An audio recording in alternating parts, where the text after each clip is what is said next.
and thank you for joining me today for a little bit of yoga. We're going to play today with a great hip posture.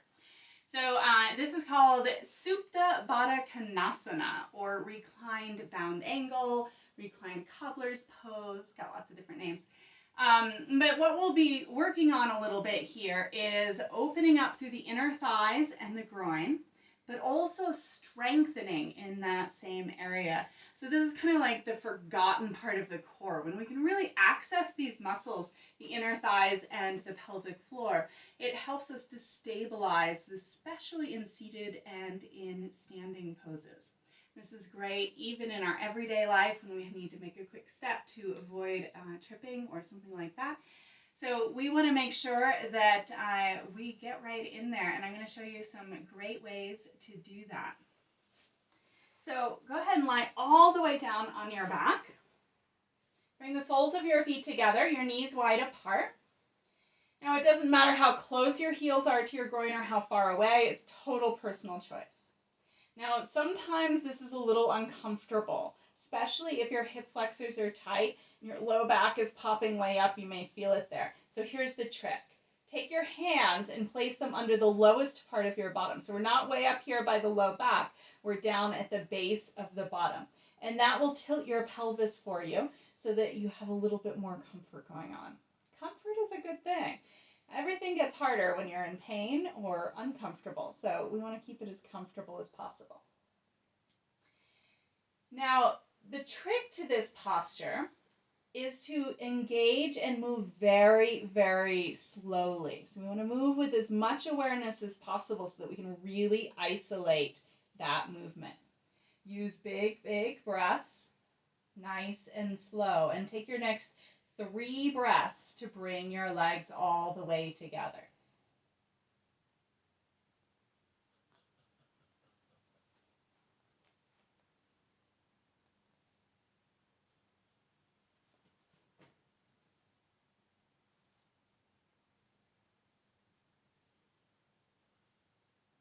Good job. Could you feel where you were working there? Could you feel where maybe you didn't need to work? I find a lot of us, our shoulders get engaged or our tongues. So let's isolate that a little bit more. So send your low back towards the floor just a little bit. You're using the lowest part of your belly here, right above your pubic bone, drawing that towards your rib cage just a little bit. You want to work at about 50% of your possible effort. And then engage in the inner thighs to create this movement. If you want to lift your pelvic floor as well, go ahead. And for a lot of folks, the pelvic floor lift will just begin to happen. So I wouldn't worry too much about that. See if you can just use your inner thighs to move the legs. We're going to stabilize with those lower abs, pubic bone gently towards rib cage. This time we're going to take 4 breaths to bring the legs together. Moving with your breath, nice and slow here. The slower you go, the more you notice, oh, I probably don't need to work right there. Or I can really find that engagement and that effort in the inner thigh on the right, but my left inner thigh is not doing anything. This kind of self-inquiry will help make your pose more effective.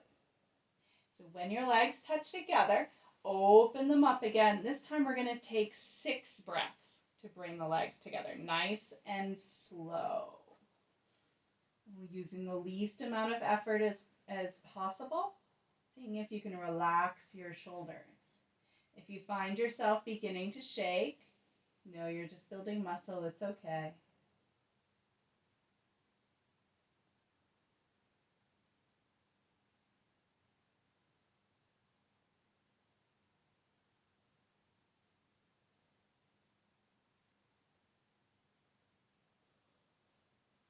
When you finally end that 6th exhalation and your legs touch together, go ahead and walk your feet apart, drop your knees towards each other, and take a moment just to relax and feel what that posture did for you.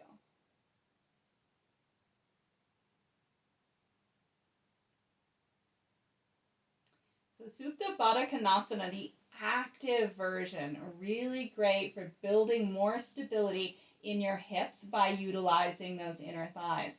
And some of you will also notice that this makes your low back feel a lot better too. So there's a lot that our low back tries to do for us that our inner thighs can do instead, and it'll be a much more functional movement. So go ahead, try this out for a few days. Do a good 3 to 6 of them every day, and let me know how that goes. I'll see you next time.